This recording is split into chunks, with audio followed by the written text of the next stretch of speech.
Bonjour à tous.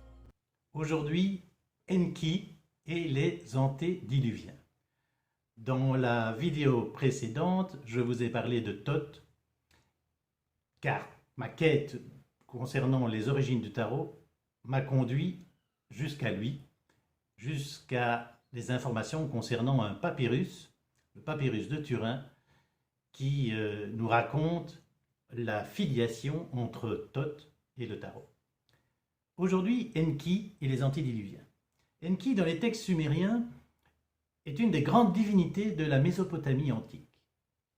Enki est considéré comme le maître des eaux douces souterraines, l'Apsu, maître de la sagesse, des arts et des techniques, de la magie et de l'exorcisme. Les antédiluviens, l'histoire du déluge, vous le savez peut-être, n'est pas propre à l'Ancien Testament, mais aurait été empruntée à une source bien plus ancienne, une source remontant à la plus vieille civilisation jusqu'à présent attestée par l'archéologie, celle de la Sumer antique, en Mésopotamie. Cette civilisation aurait vu le jour durant le 5e millénaire avant Jésus-Christ. Elle aurait prospéré durant le 4e et le 3e millénaire et perduré jusqu'au 2e millénaire avant notre ère.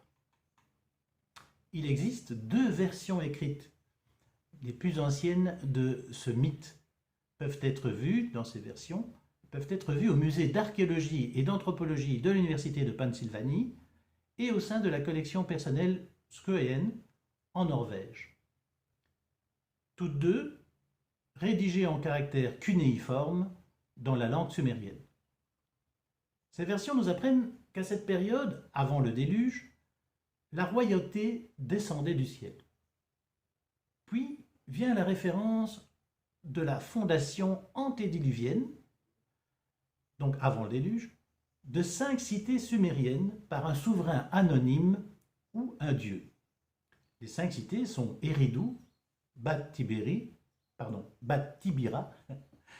Larak, Sippar et Shuruppak.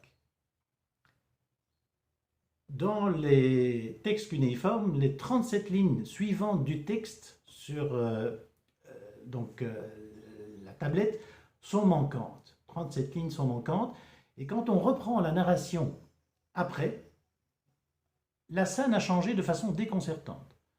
Bien que le déluge n'ait pas encore eu lieu, n'est pas encore raconté sur les tablettes, la fondation des 5 cités antédiluviennes est déjà loin dans le passé, à ce moment-là.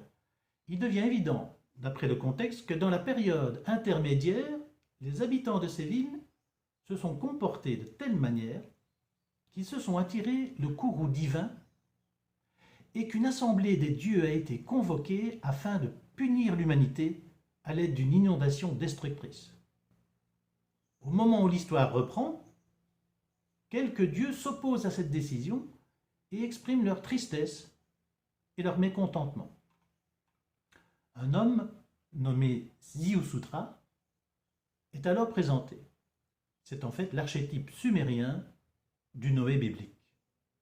Le texte le décrit comme un roi pieux, très religieux, et nous comprenons que l'un des dieux l'a pris en pitié.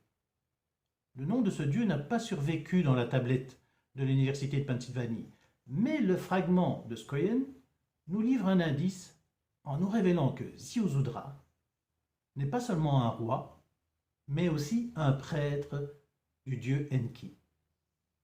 Celui-ci dit à Ziusutra: « Crois ma parole, écoute bien mes instructions. Une inondation va balayer les centres de culte, détruire la graine de l'humanité. Telle est la décision, la parole de l'Assemblée des dieux. » Plus loin, vers la fin du texte, sur la tablette, nous retrouvons Ziusudra en présence des dieux principaux du panthéon sumérien, An et Enlil. Et ils se repentent de leur décision d'éradiquer l'humanité de la surface de la Terre. Ils sont si reconnaissants à Ziusutra d'avoir construit son arche et survécu au déluge qu'ils décident de le rendre immortel. Voilà pour cette vidéo. Dans la prochaine vidéo des origines du tarot, nous parlerons d'Oannès et du mythe des sept sages. À bientôt.